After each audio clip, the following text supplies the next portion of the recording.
The enemy is one and the same. Marxism did not start with Marx and did not originate from any scientific study of economics. Everything that Karl Marx would come to think and say, with the exception of the materialist dialectical pretext and the statistics he falsified from the famous blue books of the British Parliament, was already present in the doctrines of messianic heretics since the 14th century. Everything, the class struggle, revolution, socialization of the means of production, the dictatorship of the proletariat, the mission of the revolutionary vanguard. Even the ideas of Lenin and Gramsci are clearly anticipated there. John Knox, John Huss, Thomas Munzer, and other prophets of the origins of modernity are not just precursors of the global revolutionary movement, they are its creators. The ambiguous and reticent homage paid to them from time to time by certain left-wing intellectuals only serves to inflate the contributions of the more recent left while diminishing those of the founding fathers by the artifice of pushing them back in a supposedly ascending historical series, with the author of the homage always sitting at the top. The central idea of the Messianic Revolution can be summarized in 4 points. 1. Sinful humanity will not be saved by our Lord Jesus Christ, but by itself. 2. The method to achieve redemption consists of killing or at least subjugating all the wicked, that is, the rich. 3. The poor are innocent and pure, but they do not understand their place in the project of salvation and therefore must submit to the orders of a ruling elite, the saints. 4. The redeeming slaughter will generate not only the best distribution of wealth but also the elimination of evil and sin, the advent of a new humanity. Heresy is not another religion, it is, by definition, an internal opposition born from within Christianity, generally through some exotic graft that distorts the original message completely and gives it the most absurd meanings imaginable. It is not surprising, then, that the subsequent evolution of the revolutionary movement was marked by a permanent tension between heretical faith and the denial of all faith, between pseudo-Christianity and anti-Christianism, between the ambition to destroy Christianity and the desire to preserve something from it in order to parasitize its authority. This dialectical game confuses the lay observer, who, deceived by the apparent differences, loses sight of the profound unity of the revolutionary movement and often ends up serving one of its subcurrents, wholeheartedly believing they are serving a counter-revolutionary, conservative, or even Christian or Jewish purpose in the strict sense of the terms. With the demise of the epidemic of messianic revolutions, the second wave of the revolutionary movement takes the form of explicit anti-Christianism and anti-Judaism. The Enlightenment thinkers of the 18th century not only openly preached the elimination of these two traditional faiths but also did not hesitate to invent the most aberrant lies against them, finding it beautiful and amusing. The anti-Christian controversies of today seem like examples of politeness when compared to the virulence of the 18th century fabrications. The thesis of Abbé Bérulle, presented in his Histoire du Jacobinisme, 1798, of a plan devised by Voltaire, D'Alembert, Diderot, and Emperor Frederick II of Prussia for a vast campaign of defamation aimed at covering the Church with infamy through all available unscrupulous means, seems to be increasingly confirmed. Diderot's case is particularly illustrative. In The Nun, he tells the story of a poor girl kept in a convent against her will. The abominable image of imprisoned nuns, circulated by him and other Enlightenment thinkers long before the posthumous publication of the book in 1796, became a condensed symbol of all the crimes that the fervor of anti-clerical propaganda attributed to the Church. In the frenzy of the 1789 revolution, the symbol transformed into a literal belief. Many of the revolutionaries who invaded convents, indiscriminately killing monks and nuns, fervently swore that they were doing so to free the imprisoned virgins who, in their imagination, must have overcrowded the cloister's dungeons. When 80 abbeys, monasteries, and religious houses in Paris had already been invaded and much bloodshed had occurred, the perplexed Constituent Assembly received the news that everywhere the nuns and novices had unanimously proclaimed their fidelity to their calling, even as they ascended the guillotine stairs. Such was the spirit of the prisoners. Diderot was always aware that there were no prisoners in the convents and that all the nuns were there willingly, including the one he was inspired by to write the novel, Sister Delamare of the Longchamps Convent. It was all a deliberate forgery. If I were to enumerate and analyze all the lies invented by the Enlightenment thinkers against Christians and Jews, a whole year of writing would not suffice to contain them. But the fact is that these lies have crossed the centuries, deeply ingrained in the popular imagination, resurfacing in new and varied forms, serving to legitimize the massacre of Christians in Russia and Jews in Germany. Intellectuals and prestigious artists do not hesitate to collaborate in this heinous crime. Everything about the Delamare case was already well known to historians when, in 1970, Jean-Luc Godard's film La Religieuse renewed the effect of the odious symbol invented by Diderot. But, returning to the central argument, the advent of the Jacobins to power caused a shift in the pole of dialectical tension. From anticlerical propaganda, there was a transition to an open effort to create a simulacrum of Christianity for the consumption of the revolutionary masses.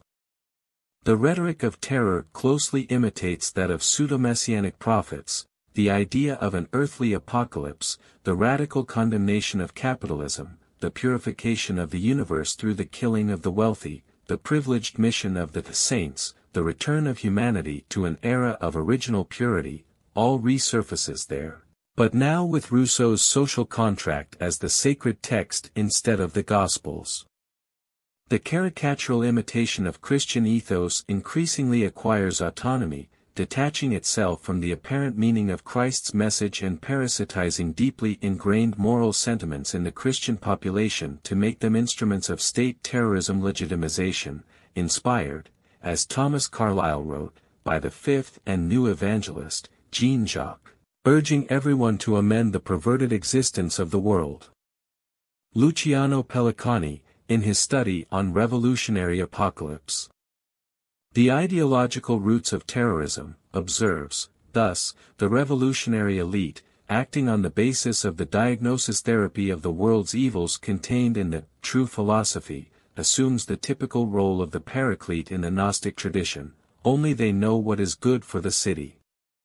Founded on this all-knowing authority, salvation must take the form of redeeming slaughter. Robespierre makes this very clear: the popular government is both virtue and terror. Terror is nothing more than severe and inflexible justice. It is, therefore, an emanation of virtue. Pellicani concludes, this concept of the redemption of humanity demands a society organized as if it were a militarized convent. The formula resurfaced in the guerrilla priests of liberation theology and in the projects of Archbishop Hugo Chavez. But long before that, the pendulum of revolution will swing back to the other side once more. With the end of the Jacobin cycle, with the advent of the Napoleonic Empire, the Restoration, and bourgeois democracy, the new formulas of the revolutionary ideology, with Marx and Bakunin, upgrade anticlericalism, transfiguring it into militant atheism. Karl Marx professes to hate all the gods and defines atheism as the negation of God, through which the existence of man is affirmed.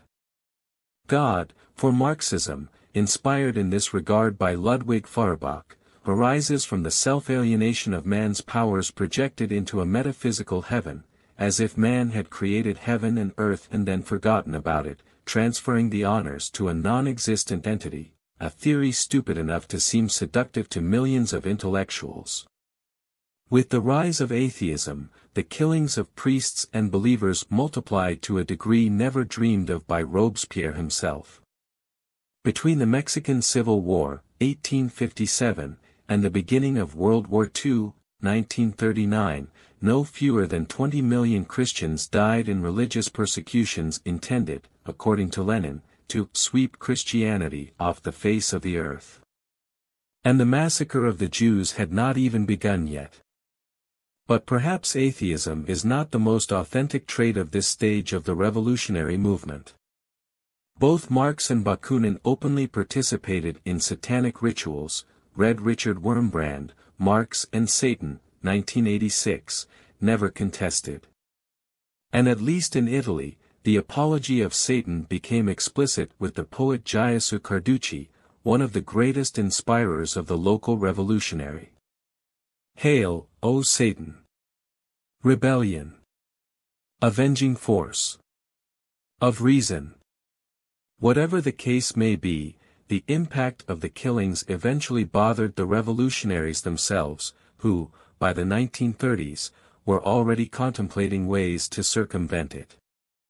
Antonio Gramsci, in his Prison Notebooks, teaches that the church should not be fought against but emptied of its spiritual content and used as a sounding board for communist propaganda.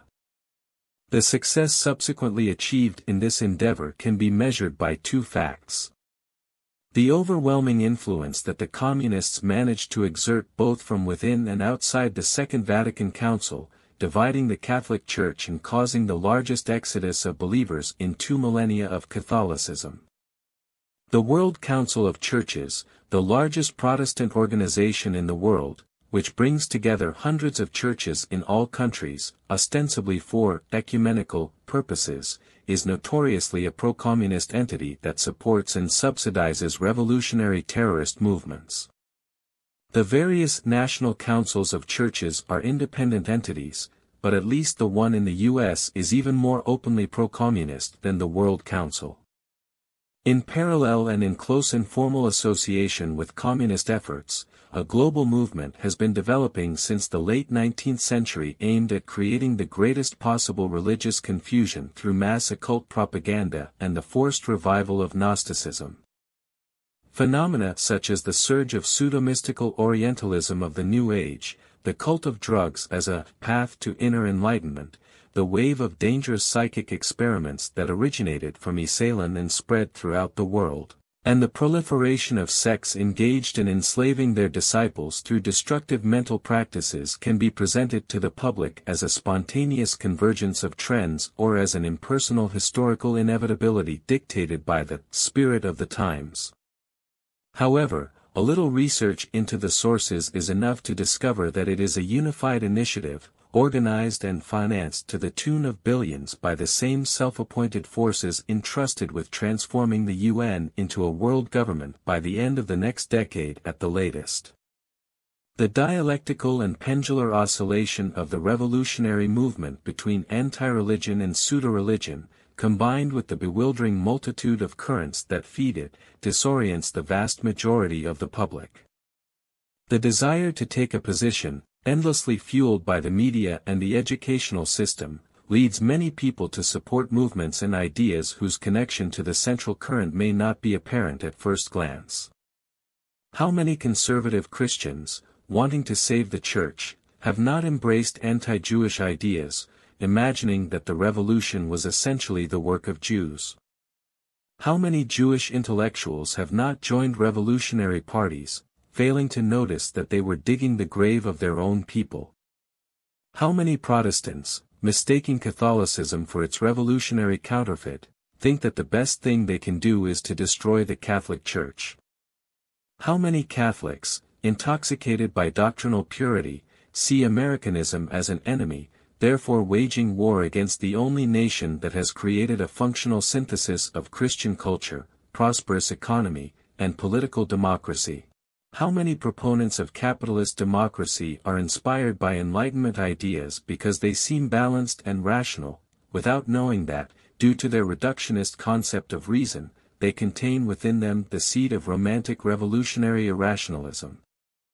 They also fail to notice that the Enlightenment, with all its elegant and polite appearance, created the first organized anti-Christian defamation campaign, spreading scandalous lies that millions of fools still repeat like parrots worldwide.